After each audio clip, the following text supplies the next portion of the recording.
قربانی اور لبرلز اور ملحدین کی منافقت۔ تحریر ابو طلحہ سندھی۔ جب حج اور قربانی کا موقع آتا ہے تو دیسی لبرلز اور ملحدین چیخنا اور چلانا شروع کر دیتے ہیں کہ حج اور قربانی پر اتنا فضول میں پیسہ خرچ کیا جا رہا ہے، اس سے بہتر ہے کہ ان پیسوں سے غریبوں کی مدد کی جائے، غریب بچیوں کی شادیاں کرائی جائیں اور دیگر فلاحی کاموں پر یہ پیسہ خرچ کیا جائے، وغیرہ وغیرہ۔ یہ وہی لوگ ہیں جو نیو ایئر نائٹ وغیرہ کے موقع پر شراب نوشی، زناکاری، آتش بازی اور بے حیائی کے کاموں میں کروڑوں اربوں روپے خرچ کر دیتے ہیں۔ اس وقت ان کو غریب یاد نہیں آتے اور نہ ہی غریب بچیوں کی شادیوں کی فکر لاحق ہوتی ہے۔ اس وقت سارے فلاحی کام بھی بھول جاتے ہیں۔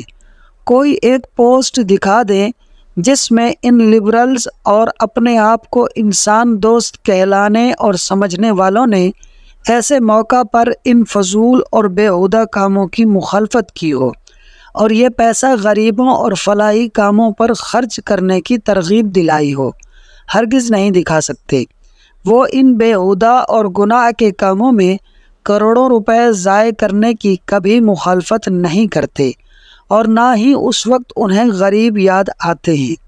لیکن جیسے ہی ذوالحج شریف کا مہینہ آتا ہے تو ایک دم ان کا خدمت انسانیت کا جذبہ بیدار ہو جاتا ہے۔ غریبوں کی غربت ان کو چین سے بیٹھنے نہیں دیتی اور ان کی خدمت کا جذبہ ان کو بے قرار کر دیتا ہے اور اسلامی شعار اور احکامات پر اعتراضات شروع کر دیتے ہیں۔ لیکن حقیقت یہ ہے کہ ان کو غریبوں سے ٹکے کی بھی ہمدردی نہیں ہے۔ یہ صرف اسلام مخالف ایجنڈے پر کام کر رہے ہوتے ہیں۔ جہاں بھی اسلام کی کوئی بات آتی ہے تو ان کی زبانیں باہر آ جاتی ہیں اور خدمت انسانیت اور فلاح انسانیت کا راگ الاپنے لگ جاتے ہیں۔ اگر حقیقت کی نگاہ سے دیکھا جائے تو قربانی کا سب سے زیادہ فائدہ غریبوں کو ہی ہوتا ہے۔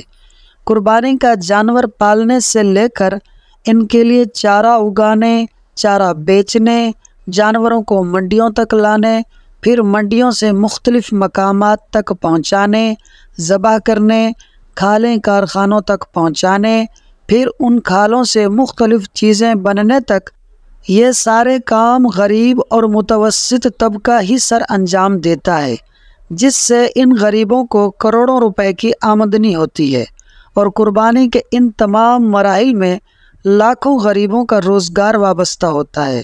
اس کے علاوہ قربانی کے گوشت میں بھی 3 حصوں میں سے ایک حصہ غرباء و مساکین کے لیے رکھا گیا ہے، بلکہ بعض جگہوں پر تو پورا گوشت ہی غریبوں میں تقسیم کر دیا جاتا ہے۔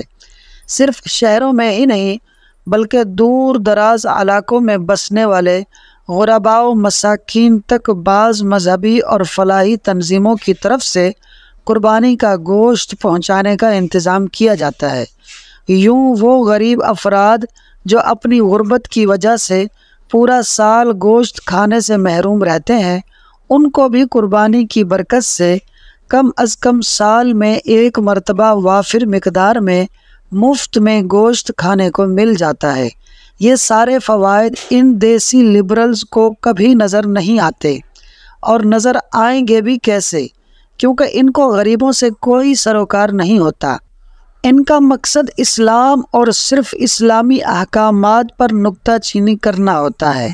اس وجہ سے یہ چیختے چلاتے رہتے ہیں، لیکن ان کے چیخنے، چلانے اور واویلا کرنے سے قربانی کم ہوئی ہے اور نہ ہی آئندہ کبھی کم ہوگی، بلکہ اس میں سال بسال اضافہ ہی ہوتا جا رہا ہے، کیونکہ ایک مسلمان اللہ تعالیٰ اور رسول صلی اللہ علیہ وسلم کے فرمان کے مقابلے میں آنے والے تمام اقوال کو اپنے جوتوں کی نوک پر رکھتا ہے، اور کامیاب انسان بھی وہی ہے جو اللہ اور رسول کے فرمان پر سر تسلیم خم کر دے۔ اللہ تعالیٰ قرآن پاک میں فرماتا ہے، جس کا ترجمہ ہے، اور جو اللہ اور اس کے رسول کی فرما برداری کرے اس نے بڑی کامیابی پائی۔